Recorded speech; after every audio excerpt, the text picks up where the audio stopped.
పరిశుద్ధుడవైన మా తండ్రి, మహోన్నతుడవైన మా దేవ, మహిమ కలిగినటువంటి మా రాజా, మీ పాద సన్నిధిలో చేరి మీ ప్రియ కుమారుడు మా రక్షకుడైన యేసుక్రీస్తు నామమున మీకు స్తోత్రమును చెల్లిస్తూ ఉంటున్నాం.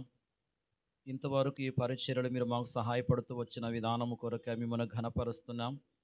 మా మధ్యలో ఉంచబడిన ప్రభు బలను బట్టి మీకు స్తోత్రములు.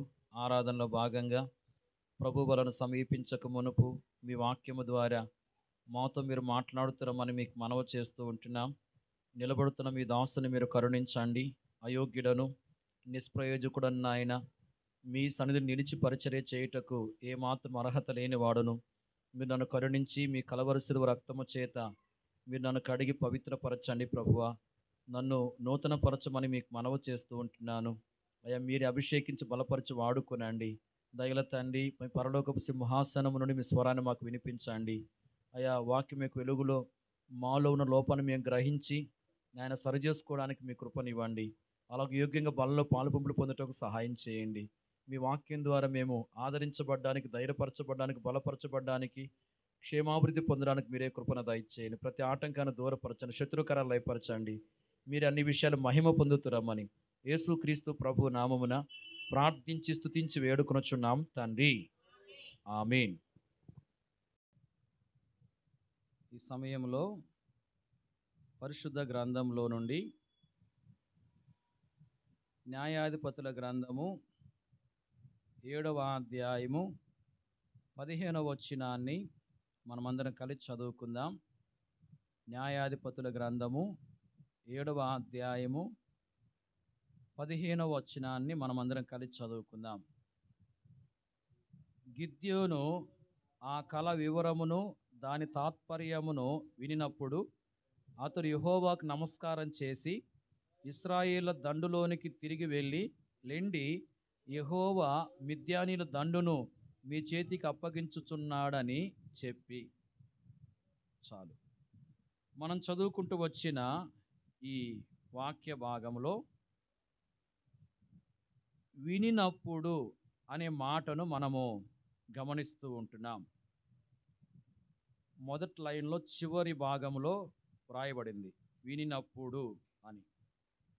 పరిశుద్ధ గ్రంథములో వినినప్పుడు అనే మాట కొన్ని చోట్ల రాయబడ్డట్లుగా మనము గమనించవచ్చు. ఈ సమయంలో వినినప్పుడు అనే మాట వ్రాయబడుతూ వచ్చిన 3 సందర్భములను మనము జ్ఞాపకం చేసుకుందాం. వారు ఏమి వింటూ వచ్చారో, వినినప్పుడు ఏం చేస్తూ వచ్చారో పరిశుద్ధ గ్రంథంలో నుండి మనం చూద్దాం. మొదటిగా న్యాయాధిపతుల గ్రంథము 7వ అధ్యాయము 15వ వచనములో వినినప్పుడు అనే మాటను మనము గమనిస్తూ ఉంటున్నాం. ఇక్కడ గిద్యోను ఆ కల వివరమును దాని తాత్పర్యమును వినినప్పుడు అతడు యెహోవాకు నమస్కారం చేస్తూ వచ్చినట్లుగా మనము గమనిస్తూ ఉంటున్నాం. ఈ సందర్భం ఏంది అంటే, ఇశ్రాయేలీలకు మిద్యానీయులు శత్రువులుగా ఉన్నారు. దేవుడు గిద్యోనుతో ఏం చెప్తూ వచ్చాయంటే 6వ అధ్యాయంలో, నీవు బలము తెచ్చుకుని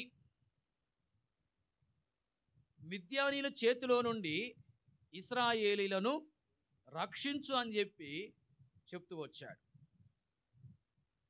7వ అధ్యాయంలో మరి మిద్యానీయుల దండు దగ్గరికి వెళ్ళమని దేవుడు గిద్యోనుతో సెలవిస్తూ వచ్చాడు. నీతో కూడా నీ పనివాన్ని తీసుకుని వెళ్ళు అని దేవుడు చెప్తూ వచ్చాడు. దేవుడు చెప్పిన మాట ప్రకారము గిద్యోను ఏం చేశాడంటే, శత్రువులైన మిద్యానీయులున్న ఆ ప్రదేశానికి వెళ్ళాడు. వెళ్ళినప్పుడు మరి అక్కడ ఒక వ్యక్తి ఒక కలగన్నాడు. ఆ కలను మరొక వ్యక్తికి వివరిస్తూ ఉన్నాడు. ఆ కళ ఏందంటే మనము ఈ అధ్యాయంలో చూస్తూ ఉంటున్నాం. నేనొక కలగంటిని 13వ వచనం మధ్య భాగంలో నేనొక కలగంటిని, అదేమనగా ఎవల రొట్టె ఒకటి మిద్యానీల దండులోనికి దొర్లి ఒక గుడారమునకు వచ్చి దాన్ని పడగొట్టి తలక్రిందు చేసినప్పుడు ఆ గుడారము పడిపోయెను. చూడండి, ఆ వ్యక్తి కనిన కళ ఏంటో ఇక్కడ వ్రాయబడింది. ఆ కళను వింటున్నటువంటి అతని చెలికాడు దాని యొక్క తాత్పర్యాన్ని చెప్తా వచ్చాడు. 14వ వచనంలో, అందుకు వాని చెలికాడు, అది ఇశ్రాయేలీయుడైన యోవాషు కుమారుడైన గిద్యోను ఖడ్గమే గాని మరేది కాదు. దేవుడు మిద్యానీయులను ఈ దండంతను అతని చేతికి అప్పగించబోచున్నాడని ఉత్తరమిచ్చాను. చూడండి, ఇక్కడ మరి ఆ కళ ఏంటో, ఆ కళ యొక్క భావం ఏంటో వ్రాయబడి ఉంది. ఆ కళ కనినటువంటి వ్యక్తి కళను చెప్తా వచ్చాడు. మరి అతని చెలికాడేమో దాని యొక్క అర్థాన్ని చెప్తా వచ్చాడు. మరి ఇక్కడ గిద్యోను ఆ కళను దాని యొక్క తాత్పర్యాన్ని విన్నాడు. వారి దగ్గరికి వెళ్ళి మరి ఉన్నప్పుడు మరి ఆ విధంగా వాళ్ళు ఒకరితో ఒకరు మాట్లాడుకుంటా ఉన్నారు కదా, ఆ మాటలు వింటా వచ్చాడు. ఆ కళను దాని యొక్క తాత్పర్యాన్ని విన్నాడు. విన్నప్పుడు ఏం చేశాడంటే గిద్యోను మరి యెహోవాకు నమస్కారం చేస్తా వచ్చాడు. నమస్కారం చేసి ఇశ్రాయేలు దండులోనికి తిరిగి వెళ్ళి వాళ్ళకేం చెప్తూ వచ్చాయంటే, లెండి, యెహోవా మిద్యానీల దండును మీ చేతికి అప్పగించుచున్నాడు అని చెప్తా వచ్చాడు. అలా చెప్పి మరి ఎవరినైతే తాను యుద్ధానికి సిద్ధం చేశాడో వారిని తీసుకుని వెళ్ళి మిద్యానీయులతో యుద్ధం చేసి వాళ్ళని ఓడించి మిద్యానీయుల చేతిలో నుండి ఇశ్రాయేలీలను రక్షించిన వాడుగా ఉన్నాడు. చూడండి, ఇక్కడ వినినప్పుడు అనే మాటను మనం గమనిస్తున్నాం. గిద్యోను ఏమి విన్నాడో మనము చూస్తూ వచ్చాం. ఏమి విన్నాడు? కళను, ఆ కళ యొక్క భావాన్ని వింటా వచ్చాడు. విని ఏం చేస్తా వచ్చాడు? యెహోవాకు నమస్కారం చేశాడు. ఆ కళను, దాని యొక్క భావాన్ని వినగానే గిద్యోనికి మరి ఇంకెక్కువైన ధైర్యం వచ్చేసింది. అప్పటి వరకు మరి తాను కొంత ధైర్యంగా ఉన్నాడు. దేవుడు విజయం ఇస్తాడు, దేవుడు సహాయం చేస్తాడు అని కొంతవరకు ధైర్యము అతనిలో ఉంది. ఎప్పుడైతే దేవుని మాటకు లోబడి ఆ మిద్యానీయుల దగ్గరికి వెళ్ళాడో, ఆ ఇద్దరు వ్యక్తులు చెప్పుకున్న మాటలు వింటా వచ్చాడో, అప్పుడు గిద్యోనికి మరి ధైర్యం ఇంకా ఎక్కువైపోయింది. ఎక్కువైన ధైర్యం చేత నింపబడి మరి ఆ ధైర్యాన్ని దేవుడు ఇచ్చిన దాన్ని బట్టి ఏం చేస్తా వచ్చాడు? దేవునికి నమస్కారం చేసి దేవుణ్ణి ఆరాధిస్తున్నాడు, దేవుని గణపరుస్తున్నాడు. నమస్కారం చేయడం అంటే దేవుణ్ణి ఆరాధించడము, దేవుణ్ణి గణపరచడం. చూడండి, ఇక్కడ దేవుడు తనకు మేలు చేశాడు కాబట్టి దేవునికి నమస్కారం చేసి దేవుణ్ణి ఆరాధిస్తున్నాడు. తనకు దేవుడు చేసిన మేలేంది? దేవుడు తనకు చేసిన మేలేంది? తాను కొంత ధైర్యంతో ఉన్నాడు. మరి దేవుడు ఇంకెక్కువైన ధైర్యాన్ని కలగజేశాడు. ఈ విధంగా తనకు దేవుడు మేలు చేశాడు కాబట్టి ఏం చేస్తున్నా అంటే ఈ యొక్క గిద్యోను దేవునికి నమస్కారం చేసి దేవుణ్ణి ఆరాధిస్తూ ఉన్నాడు. ప్రియులారా, గిద్యోను వినినప్పుడు దేవునికి నమస్కారం చేసి దేవుణ్ణి ఆరాధించాడు.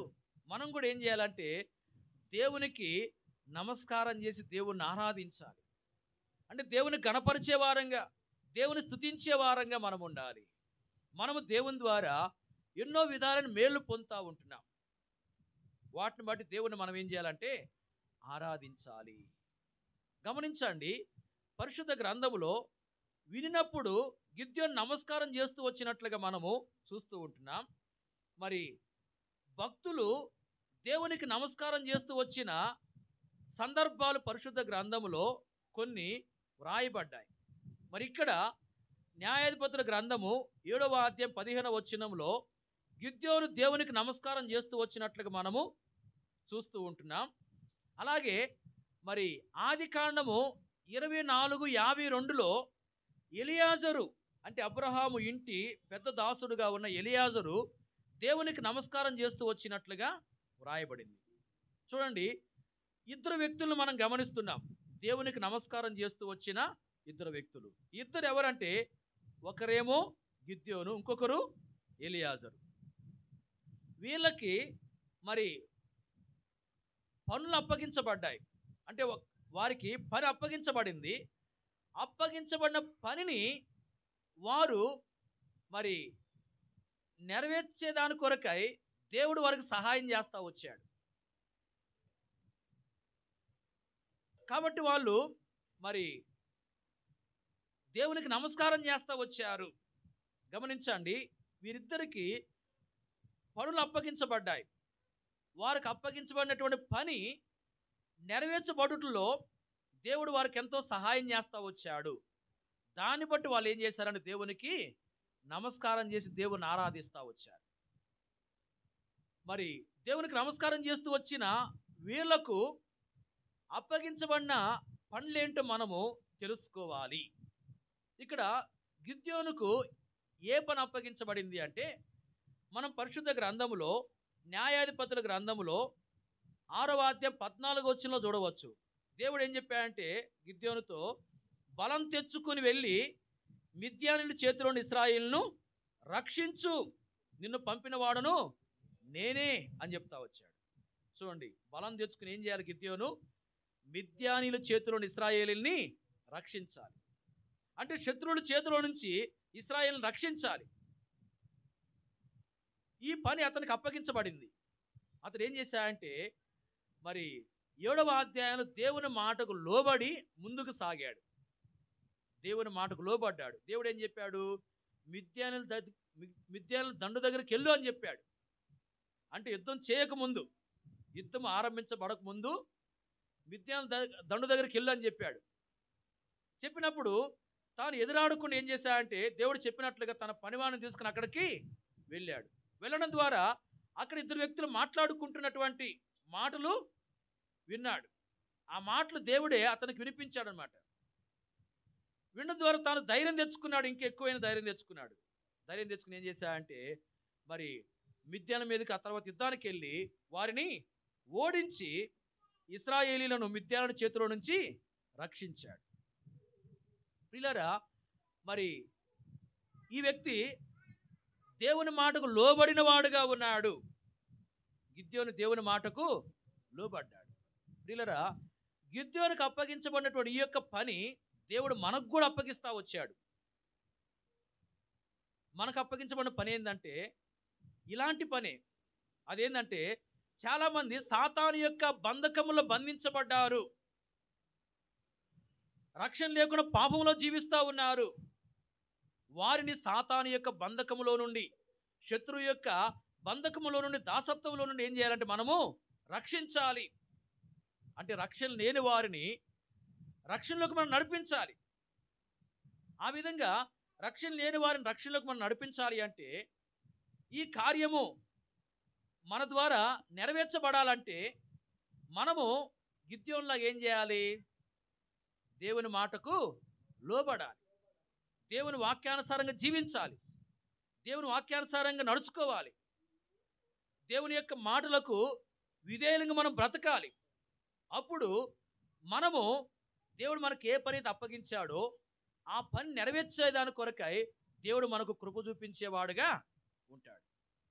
దేవుని మాటకు లోబడకుండా దేవుని యొక్క మాటలకు అవిధేయత చూపిస్తూ తిరుగుబాటు చేసే వారంగా ఉంటే మనం ఈ పనిని నమ్మకంగా నెరవేర్చలేము. ఈ పనిని మనము నమ్మకంగా జరిగించలేము.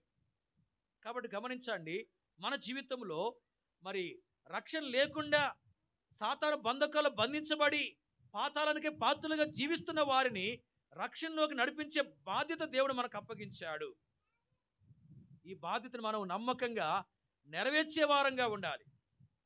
అంటే మనము రక్షణ లేకుండా రక్షణలోకి రావాలని మనం ప్రయాసపడాలి, ప్రార్థన చేయాలి. ఆ విధంగా మనము మరి శ్రమపడే వారంగా ఉండాలి. అలా మనము ఈ కార్యము కొరకై ప్రయాసపడుతూ ఈ కార్యాన్ని మనము నెరవేర్చాలంటే, ఈ కార్యాన్ని మనము జరిగించాలి అంటే మనము గిద్యోనులాగా దేవుని మాటకు లోబడాలి. దేవుడు ఏం చెప్తున్నాడో దాన్ని మనం చేయాలి. అప్పుడే మనము ఈ పనిని నెరవేర్చేదాని కొరకై దేవుడు మనల్ని బలపరిచి వాడుకుంటాడు. చాలాసార్లు మనము మరి దేవుని మాటకు లోబడుకుని తిరుగుబాటు చేయటం బట్టి ఈ పనిని మనం నెరవేర్చలేకపోతున్నాం. కాబట్టి ప్రభు సన్నిధిలో క్షమాపణ కోరుకుని ఇకనైనా దేవుడు ఏం చెప్తున్నాడో దానికి లోబడి దేవుడు మనకు అప్పగించిన ఈ పనిని మనము నమ్మకంగా నెరవేర్చే వారంగా ఉండాలి. అలాగే మరి ఎలియాజరుకు అప్పగించబడుతూ వచ్చిన పని ఏంటి అనే విషయాన్ని మనము ఆలోచన చేసినట్లయితే మనకు తెలుసు కదా, ఎలియాజరుకు అబ్రహాము ఏం చేశాడు? ఒక పని అప్పగించాడు. ఏందా పని? ఇస్సాకునకు భార్యను తీసుకుని వచ్చే పని. మరి ఈ పనిని ఎలియాజరు ఎట్లా జరిగిస్తా వచ్చాయంటే ప్రార్థనాపూర్వకంగా తాను బయలుదేరి వెళ్ళాడు. అబ్రహాము యొక్క బంధువుల ఊరికి వెళ్ళి అక్కడ ఏం చేశాడంటే మరి ఒంటిని మోకరింపజేసి తాను ప్రార్థన చేసిన వాడుగా ఉన్నాడు. ఏం చేశాడు? ప్రార్థన చేశాడు. ఆ విధంగా దేవుని మీద ఆధారపడ్డాడు.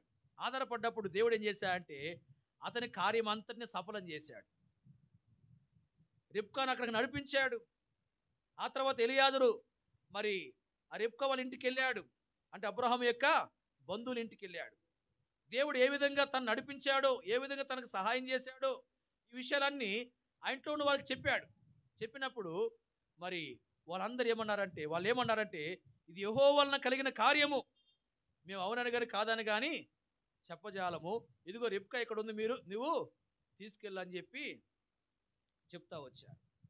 రిబ్కా కూడా మరి అతనితో వెళ్ళడానికి ఇష్టపడతా వచ్చింది. ఆ ఎలియాజరు ఏం చేశాడంటే మరి రిబ్కాను తీసుకుని ఇస్సాకు దగ్గరకు వచ్చాడు. మరి ఇస్సాకు మరి రిబ్కాను వివాహం చేసుకున్నట్లుగా వాక్యంలో మనము గమనిస్తూ ఉంటున్నాం. చూడండి, ఇది మరి దేనికి గుర్తుగా ఉందంటే ఇస్సాకు పెండ్లి కుమారుడైన యేసు ప్రభువును గుర్తుగా ఉన్నాడు. మరి ఇక్కడ రిబ్కా సంఘానికి గుర్తుగా ఉంది. ఇప్పుడు ఎలియాజరు పరిశుద్ధాత్మ గుర్తుగా ఉన్నాడు. పరిశుద్ధాత్మకు ఏ పని అయితే ఉందో ఆ పనిలో మనం కూడా ఏం కావాలంటే పాలి భాగస్థులం కావాలి. అంటే ఇక్కడ ఎలియాజరు పెళ్లి కుమార్తెగా ఉన్న రిబ్కాను సిద్ధపరిచి పెళ్లి కుమారుడిని ఇస్సాకు దగ్గర తీసుకెళ్ళాడు. మరి ఇస్సాకు రిబ్కాను వివాహం చేసుకున్నాడు. అలాగే ఇప్పుడు సంఘము పెళ్లి కుమార్తెతో పోల్చబడుతుంది. పెళ్లి కుమారుడు యేసు ప్రభు. ఇప్పుడు మనము గమనించండి, ప్రభు ప్రజలంగా మనము మరి ప్రభు యొక్క రాకడ కొరకు సిద్ధపడాలి. ఈ పెండ్లి ఎప్పుడు జరుగుతుందంటే సంఘానికి యేసు ప్రభువునకు పెండ్లి ఎప్పుడు జరుగుతుంది? ప్రభు యొక్క రాకడ తర్వాత. ప్రభు వచ్చినప్పుడు మరి సంఘం ఎత్తబడుతుంది. అప్పుడు మరి ఆ పెండ్లి విందు జరుగుతుందన్నమాట. చూడండి, ఇప్పుడు మరి ముఖ్యంగా మనము సిద్ధపడాలి ప్రభు రాకడ కొరకు. అలాగే ఇతరులను ఏం చేయాలి? సిద్ధపరచాలి.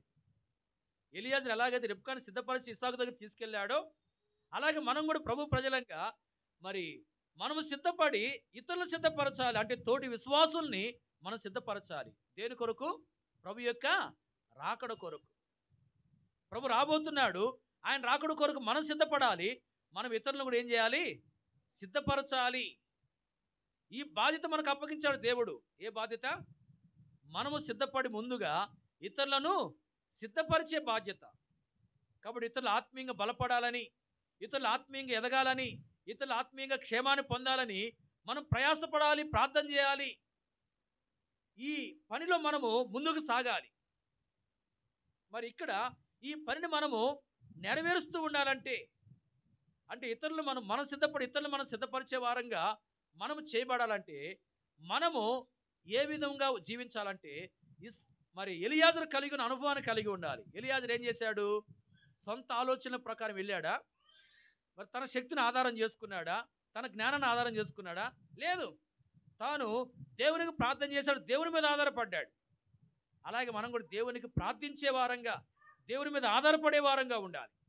అలా ఉన్నప్పుడు మరి గమనించండి, దేవుడు ఈ పనిలో మనల్ని వాడుకుంటాడు.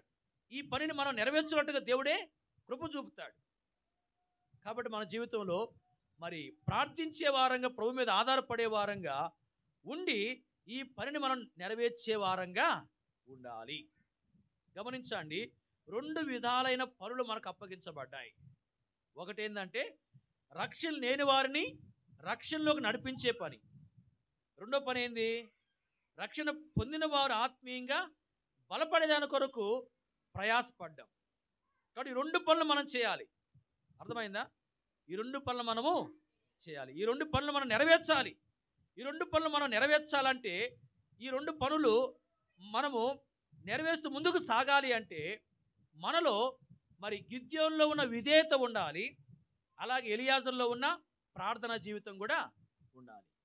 మనం విధేయులంగా, ప్రార్థనా పరులంగా ఉన్నప్పుడే మనము ఈ 2 కార్యాలను నెరవేర్చే వారంగా ఉంటాం. ఈ 2 కార్యాలను జరిగించే వారంగా ఉంటాం. ఈ 2 కార్యాలను మనము జరిగించినప్పుడు ఒక దినాన దేవుడు మనకేమిస్తా అంటే బహుమానము ఇస్తాడు. కాబట్టి ఈ 2 పనులను నెరవేరుస్తూ దేవుని ద్వారా మనము బహుమానం పొందుకోవాలి. గమనించిన వాక్యంలో వినినప్పుడు మరి గిద్యోను ఏం చేస్తా వచ్చాయంటే దేవునికి నమస్కారం చేస్తా వచ్చాడు. ఎందుకంటే తనకు ఏ పని అయితే అప్పగించబడిందో ఆ పని చేయట కొరకు దేవుడు అతనికి ఏమిచ్చాడు? ఎక్కువైన ధైర్యాన్ని ఇచ్చాడు. కాబట్టి గమనించండి, మన జీవితంలో కూడా మరి ఆ రీతిగా దేవునికి నమస్కారం చేసే అనుభవంలో మనం ఉండాలి. దేవునికి నమస్కారం చేస్తూ వచ్చిన 2 వ్యక్తులు మనం చూస్తూ వచ్చాం. వారు మరి ప్రభు ద్వారా మేలు పొంది వారికి ప్రభు అప్పగించిన పనిని నెరవేర్చడం ప్రభు వారికి సహాయం చేశాడు కాబట్టి వారు దేవునికి నమస్కారం చేస్తూ వచ్చారు. వీళ్ళ మనం కూడా మరి విధేయులంగా ఉంటూ దేవునికి ప్రార్థించే వారంగా ఉంటూ దేవుడు మనకు ఏ పని అప్పగించాడో ఆ పనిని నెరవేర్చే వారంగా ముందుకు సాగాలి. ఆ పని నెరవేర్చబట్లో దేవుడు మనకు మరి సహాయం చేస్తూ ఉన్నాడు కాబట్టి, దేవుడు మనకు సహాయం చేస్తున్న దాన్ని బట్టి మనం ఆయన్ను ఆరాధించాలి. గమనించండి, మనం విధేయులంగా ఉంటే, ప్రార్థనా పరులంగా ఉంటే ప్రభు మనకు అప్పగించిన ఈ పనిని మనం నెరవేర్చినట్టుగా దేవుడు మనకు సహాయం చేస్తాడు. ఆ విధంగా దేవుని ద్వారా మన సహాయాన్ని పొంది దేవునికి నమస్కారం చేసే వారంగా ఉండాలి. ప్రియులారా, మొదటి సందర్భంలో మనము గ్రహిస్తున్నటువంటి విషయం ఏంటో మనము వింటూ వచ్చాం. మొదటి సందర్భంలో వినినప్పుడు గిద్యోను నమస్కారం చేస్తా వచ్చాడు. ప్రియులారా, మనం కూడా నమస్కారం చేసే అనుభవంలోనికి రావాలంటే గిద్యోను వలె దేవునికి విధేయత చూపించాలి.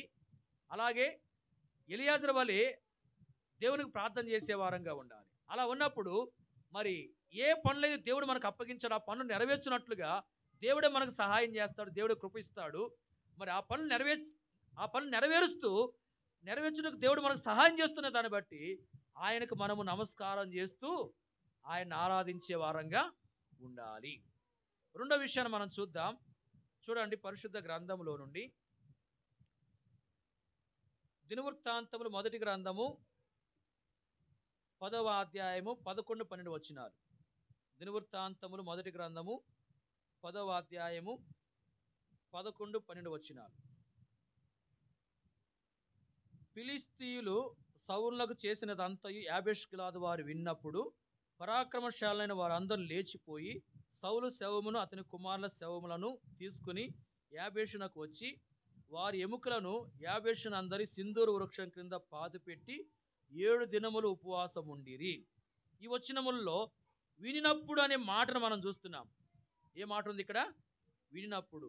ఇక్కడ యాబేష్గిలాదు వారు మరి వినినట్లుగా మనము చూస్తూ ఉంటున్నాం. ఏం విన్నారు అంటే వాళ్ళు ఫిలిస్తీయులు సౌలులకు చేసినదంతయు వారు విన్నట్లుగా ఈ వచనాల్లో రాయబడింది. ఫిలిస్తీయులు సౌలులకు చేసినదంతయు యాబేష్గిలాదు వారు విన్నారు. చూడండి, ఇక్కడ మరి విన్నప్పుడు అనే మాట వ్రాయబడి ఉంది. వారు ఏమి విన్నారో మనం చూస్తూ వచ్చాం. విని వాళ్ళు ఏం చేశారంటే పరాక్రమశాలుగా ఉన్న వారందరూ లేచి వెళ్ళి సౌలు శవమును అతని కుమారుల శవములను తీసుకుని యాబేషునకు వచ్చి వారి ఎముకలను యాబేషునందు సింధూరు వృక్షం క్రింద పాతిపెట్టి 7 దినములు ఉపవాసం ఉన్నారు. చూడండి, ఇక్కడ ఫిలిస్తీన్లు ఏం చేశారంటే మరి ఫిలిస్తీన్లకు ఇశ్రాయేలుకు యుద్ధం జరిగింది. ఆ యుద్ధములో సౌలు చనిపోయాడు, అతని కుమారులు కూడా చనిపోయారు. మరి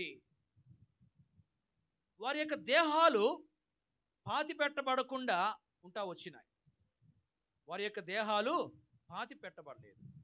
చూడండి, చనిపోయిన తర్వాత పాతి పెట్టబడకుండా ఉండడం అనేది చాలా అవమానం. ఈ ఫిలిస్తీన్లు ఏం చేశారంటే మరి పై వచనాల్లో మనము 8వ వచనం నుంచి చూస్తే వాళ్ళు ఏం చేశారో వ్రాయబడింది. గమనించండి, ఆ ఫిలిస్తీన్లు సౌలునకు చేసినదంతా కూడా యాబేష్ గిలాదు వారు విన్నారు. విని ఏం చేశారని పరాక్రమశాలు లేచి వెళ్ళి సౌలు యొక్క శవాన్ని అతని కుమారుల శవాలను తీసుకుని వచ్చారు. వారి యొక్క ఎముకలను మరి ఏం చేశారంటే పాతి పెట్టారు. పాతి పెట్టి మరి 7 దినాలు ఉపవాసం ఉన్నట్లుగా మనము గమనిస్తున్నాం. ఇది ఏం చూపిస్తూ ఉంది అంటే యాబేష్ గిలాదు వారు సౌలునకు ఉపకారం చేసిన వారుగా ఉన్నారు. సౌలు యొక్క మరి దేహాన్ని తీసుకొచ్చి వాళ్ళు పాతి పెట్టారు అంటే ఏం చేసినట్టు వాళ్ళు సౌలుకు ఉపకారం చేశారు. సౌలు యొక్క దేహం పాతి పెట్టబడకపోతే అది ఎంత అవమానంగా ఉండేది జనుల్లో. అయితే ఆ అవమానం కలగకుండా వీళ్ళు పాతి పెట్టారంటే వాళ్ళు ఏం చేసినట్టు ఉపకారం చేశారు. దావీదు కూడా మరి అన్నాడు యెబెష్ గిలాదు వారితో సమూయేలు 2వ గ్రంథం 2వ అధ్యాయంలో, మీరు మీ యజమానైనటువంటి సౌలుకు ఎంతో ఉపకారం చేశారు, అతను పాతిపెట్టి మీరు ఎంతో ఉపకారం చేశారని. అంటే ఇక్కడ మరి వినినప్పుడు వాళ్ళు ఏం చేశారంటే ఉపకారం చేసిన వారుగా ఉన్నారు. విన్నప్పుడు ఏం చేశారు? ఉపకారం చేశారు. గమనించండి, సౌలు బతికున్నప్పుడు సమూయేలు 1వ గ్రంథం 11వ అధ్యాయంలో యాబేష్ గిలాదు వారికి ఏం చేశాడంటే ఉపకారం చేశాడు. వారు ఆపదలో ఉన్నప్పుడు సౌలు జనులను సమకూర్చుకుని శత్రువులతో యుద్ధం చేసి శత్రువుల యొక్క బారి నుండి యాబేష్ గిలాదు వారిని రక్షించిన వాడుగా ఉన్నాడు. అంటే సౌలు యాబేష్ గిలాదు వారికి ఉపకారం చేశాడు. ఇప్పుడు యాబేష్ గిలాదు వారు ఏం చేస్తున్నారంటే మరి తనకు ఉపకారం చేసినటువంటి సౌలుకు ప్రత్యుపకారం చేస్తూ వచ్చారు. పిల్లలు, మనం కూడా ఉపకారం చేసే వారంగా ఉండాలి. ఎలాంటి వారంగా ఉండాలి? ఉపకారం చేసే వారంగా ఉండాలి. యాబేష్ గిలాదు వారి వలె ఎవరైతే మనకు ఉపకారం చేశారో వారికి ప్రత్యుపకారం చేయాలి. సౌలు వారికి ఉపకారం చేశాడు, వాళ్ళు ఏం చేశారు? సౌలుకు ప్రత్యుపకారము చేశారు. అలాగే మనకు కూడా ఈ లోకంలో ఉపకారం చేసినటువంటి వాళ్ళు ఉన్నారు. ఎవరైతే మనకు ఉపకారం చేస్తున్నారో వాళ్ళకి ఏం చేయాలి? మనం ప్రత్యుపకారము చేయాలి. అంతేకాదు, దానికంటే ఇంకా ఉన్నతమైన స్థాయికి మనం వెళ్ళాలి. ఆ స్థాయి ఏంటంటే సమూయేలు 1వ గ్రంథం 24వ అధ్యాయంలో దావీదు తనకు అపకారం చేసిన సౌలుకు ఉపకారం చేస్తూ వచ్చాడు. తనకు అపకారం చేసిన సౌలుకి ఏం చేశాడు? ఉపకారం చేశాడు. అంటే ఈ లోకంలో మనకు అపకారం చేసే వాళ్ళు ఉంటారు. అపకారం చేసే వాళ్ళకి ఏం చేయాలి? మనము ఉపకారము చేయాలి. అపకారం చేసిన వాళ్ళకి మనం తిరిగి అపకారం చేయకూడదు. అపకారం చేసిన వారికి కూడా మనము ఉపకారం చేసే స్థాయికి మనం ఎదగాలి. గమనించండి, ఈ 2 అనుభవాలు మనలో ఉండాలి. ఈ 2 అనుభవాలు ఏంది? ఈ 2 అనుభవాలు మనకు ఉపకారం చేసిన వారికి తిరిగి ప్రత్యుపకారం చేయాలి. అలాగే మనకు అపకారం చేసిన వారికి ఉపకారం చేసే వారంగా మనం ఉండాలి. ఈ 2 అనుభవాలు మనలో ఉన్నాయి. ఒకసారి మనం పరిశీలన చేసుకోవాలి. పరిశుద్ధ గ్రంథంలో కొంతమంది ఎలా ఉన్నారంటే ఈ 2 అనుభవాలకు దూరంగా ఉన్నారు. వాక్యం మనం చూస్తే ఆదికాండములో యోసేపు, యాకోబు కుమారుడైన యోసేపు చెరసాల్లో ఉన్నాడు. అదే చెరసాల్లోనికి మరి పానదాయకుడు, భక్ష్యకరుడు వచ్చారు. వారు కలలు కన్నారు. ఆ కళల యొక్క భావాలు చెప్పేవాళ్ళు లేక చాలా బాధలో ఉన్నప్పుడు మరి యేసేపు ఏం చేశా అంటే వారి కళల యొక్క భావాలు తెలిపాడు వారికి. యేసేపు తెలిపినట్లుగానే జరిగింది. భక్ష్యకారుడు మరి చంపబడ్డాడు, పానదాయకుడేమో మరలా అతని యొక్క ఉద్యోగం అతనికి ఇవ్వబడింది అనమాట. మరి ఆ కళ యొక్క భావాన్ని చెప్పినప్పుడు యేసేపు ఆ పానదాయకునితో ఏమన్నా అంటే, నీకు మేలు కలిగినప్పుడు నన్ను జ్ఞాపకం చేసుకో అన్నాడు. అయితే పానదాయకుడు తనకు మేలు జరగగానే యేసేపును మర్చిపోయాడు. చూడండి, యేసేపు ద్వారా మేలు పొంది, యేసేపు ద్వారా ఉపకారం పొంది, ఉపకారం చేసినటువంటి యేసేపునకు ఏమాత్రం ప్రత్యుపకారము చేయలేదు ఆ పానదాయకుడు. చాలాసార్లు మనం కూడా అట్లా ఉంటాం, ఉపకారం చేసిన వారికి ప్రత్యుపకారం చేయకుండానే ఉంటాం. అలా మనం ఉండకూడదు.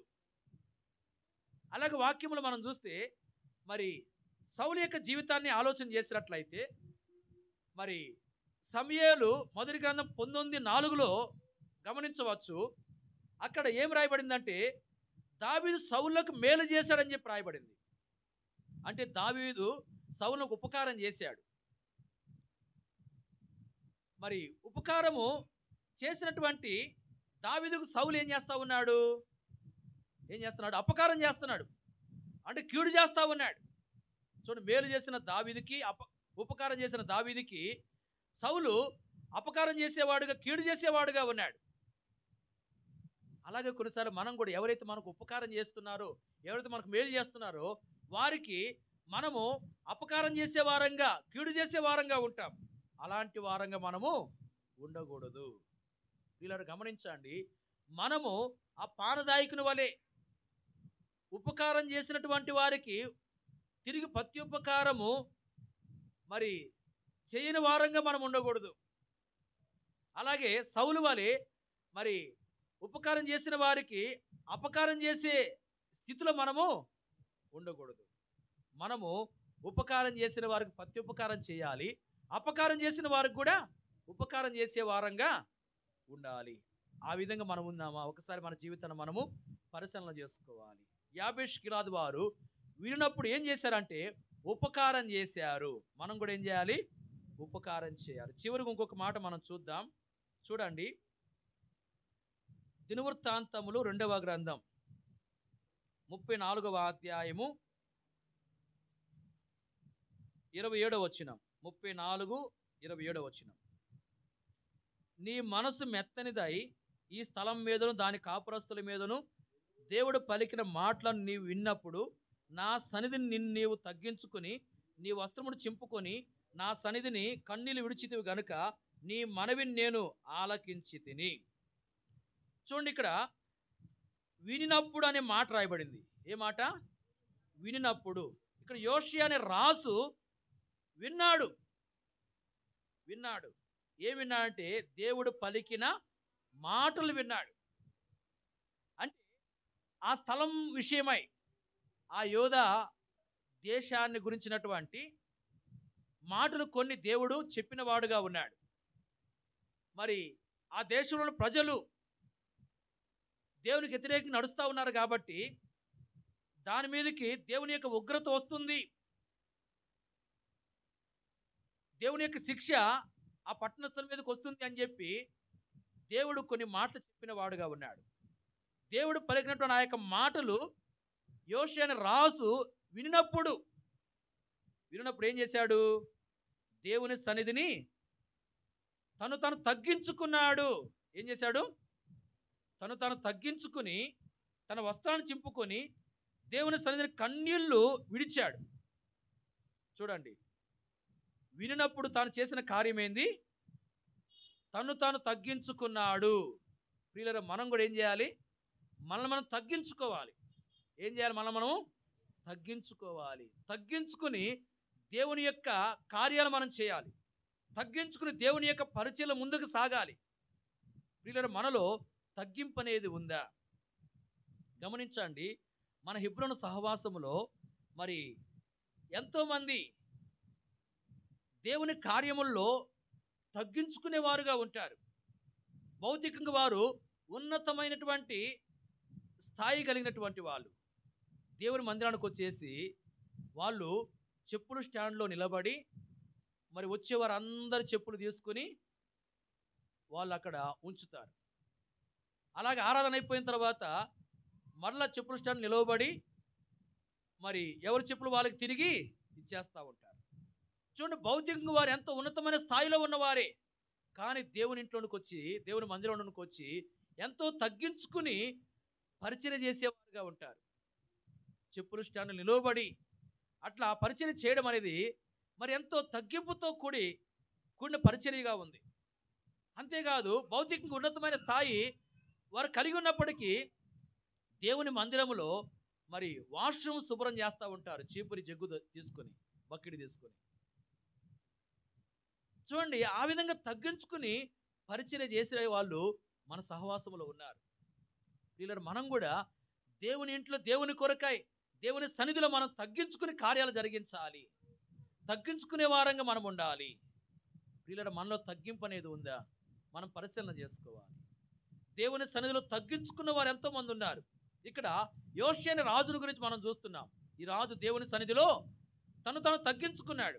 తగ్గించుకున్న ద్వారా దేవుడు ఏం చేశాడు? అతని ప్రార్థన ఆలకించాడు. అతను జీవించిన దినాల్లో ఉగ్రత అనేది ఆ యొక్క దేశం మీదకు రాకుండా ఆపేశాడు. అతను నెమ్మదిగా ఉన్నట్లుగా దేవుడు సహాయం చేశాడు. అంటే రావలసిన దేవుని ఉగ్రత రాకుండా ఆగిపోయింది. అతని దినాల్లో ఏముంది? నెమ్మది ఉంది. అంటే దేవుని సన్నిధిలో తగ్గించుకున్నాడు కాబట్టి అతడు మేలు పొందాడు, ఎంతో నెమ్మది పొందుకుంటా వచ్చాడు. అంటే మనము దేవుని సన్నిధిలో తగ్గించుకుని దేవుని కార్యాలు చేస్తే మనం మేలు పొందుతామని దీని ద్వారా గ్రహిస్తున్నాం. అలాగే ఆది కాండము 18వ అధ్యాయంలో 22వ వచనం 27వ వచనంలో మనం చూస్తే అక్కడ అబ్రహామును గురించి రాయబడింది. అబ్రహాము దేవుని సన్నిధిలో నిలువబడి తగ్గించుకుంటా వచ్చాడు. ధూళిని బూడిదనని చెప్పి మాట్లాడుతూ వచ్చాడు. తగ్గించుకుని ఆ విధంగా దేవునికి ప్రార్థన చేసిన వాడుగా ఉన్నాడు. అబ్రహామును తగ్గింపు ఉంది. ఆ తగ్గింపు ఉన్నటువంటి అబ్రహామును బట్టి దేవుడు ఏం చేశాడంటే అబ్రహామును జ్ఞాపకం చేసుకుని మరి నాశన మధ్యలో లోతు నశించకుండా దేవుడు లోతుని ఏం చేశాడు? తప్పించిన వాడుగా ఉన్నాడు. 19వ అధ్యాయము 29వ వచనం ఆ మాట రాయబడింది ఆది కాండములో. చూడండి, తగ్గించుకున్న అనుభవం అబ్రహాములో ఉండటం బట్టి అతని జీవితము లోతు కుటుంబానికి మేలు కలగజేసేదిగా చేయబడతా వచ్చింది. అంటే మనం తగ్గించుకుని దేవుని కార్యాలు చేస్తే, తగ్గించుకుని దేవుని పనులు మనం చేస్తే మరి మన జీవితం ఎలా ఉంటుందంటే ఇతరులకు ఆశీర్వాదాన్ని కలిగించేదిగా ఉంటుంది. గమనించిన యోషియా అనే రాజు దేవుని సన్నిధిలో తగ్గించుకున్నాడు. తగ్గించుకున్న తర్వాత తనకు మేలు కలిగింది. అబ్రహాము దేవుని సన్నిధిలో తగ్గించుకుంటున్న బట్టి అతని ద్వారా ఇతరులకు మేలు కలిగింది. అంటే తాను ఆశీర్వాదాన్ని కలగజేసేవాడుగా చేయబడ్డాడు. అంటే మనం తగ్గించుకుని దేవుని కార్యాలు చేసినప్పుడు మరి మనం ఆశీర్వదించబడతాము. మన ద్వారా ఇతరులకు ఆశీర్వాదం కలుగుతుంది. మనం ఇతరులకు ఆశీర్వాదకరంగా మారుతాము. మనం ఆశీర్వదించబడి ఇతరులకు ఆశీర్వాదకరంగా మనం చేయబడాలంటే దేవుని సన్నిధిలో మనం తగ్గించుకోవాలి. తగ్గించుకుని దేవుని కార్యాలు మనం చేయాలి. తగ్గింపు జీవితాన్ని కలిగిన వారంగా ఉండాలి. ఉందా మనలో తగ్గింపు జీవితము? ఒకసారి మనము మన జీవితాన్ని పరిశీలన చేసుకోవాలి. ఈ సమయంలో వినినప్పుడు అనే మాటను ఆధారం చేసుకుని 3 విషయాలను చూస్తా వచ్చాం. గిద్యోను వినినప్పుడు ఏం చేశాడు? నమస్కారం చేశాడు. మనం కూడా దేవునికి నమస్కారం చేయాలి. రెండోది మనం చూస్తా వచ్చాం, యాబేష్ గిలాదు వారు విన్నప్పుడు ఏం చేశారు? ఉపకారం చేశారు. మనం కూడా ఉపకారం చేసే వారంగా ఉండాలి. మూడోది మనం చూస్తా వచ్చాం, యోషియా అనే రాజు వినినప్పుడు ఏం చేశాడు? తగ్గించుకున్నాడు. వీళ్ళని గమనించాడు. గిద్యోను వలె మనము దేవునికి నమస్కారం చేసే వారంగా ఉండాలి. అలాగే యాబేష్ గిలాదు వారి వలె ఉపకారం చేసే వారంగా ఉండాలి. యోషియా రాజు వలె తగ్గించుకునే వారంగా కూడా ఉండాలి. ఈ అనుభవాలు మనలో ఉన్నాయా? ఒకసారి మన జీవితాన్ని మనం పరిశీలన చేసుకుందాం.